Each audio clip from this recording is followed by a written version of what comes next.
So if you guys don't know, there was some legislation introduced a few months back that would eliminate the mortgage insurance premium once you reach 78% LTV or loan to value, or in other words, you have 22% equity in your home. This bipartisan bill was introduced in a way to help minimize the cost and affordability when it comes to homes. Now, as you guys know, I have a lot of opinions about some of these things, and one of the more recent ones that was introduced was the 50-year mortgage, which I am 100% against. But this piece of legislation, I think, is actually something that should be looked at and should be considered.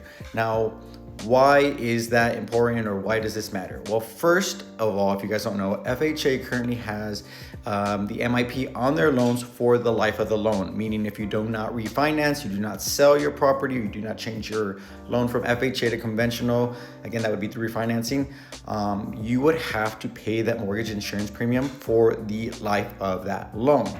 Now, putting it at 78% would be more in line with what conventional loans do right now, which is wait until you have enough equity in the property and then just remove that mortgage insurance premium in general. Now, the mortgage insurance premiums and the PMIs are not protecting you as the buyer, they're more protecting the banks and whomever is backing those loans. So why are they suggesting this or proposing this, and why do I think it's a good idea? Well, they recently moved down or reduced the amount of the annual mortgage insurance premium someone pays. I think it used to be 0.85% per year. Now it's 0.55%, which was reduced because they already had a good amount of money sitting in the account, and they felt that reducing this would make it more affordable for buyers to get into a home. And secondly, it would make your payment lower because now you're paying 0.55% versus 0.85%, which is like a 0.3% interest rate drop on your payment.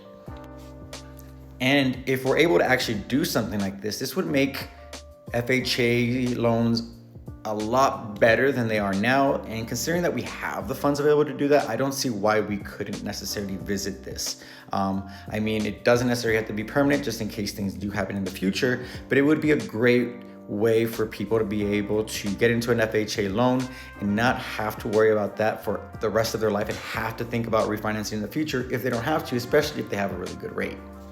But I'd really like to hear your thoughts on this. So go ahead and comment, and I'd love to see what everyone else is thinking about this. But other than that, you guys have a beautiful 2026.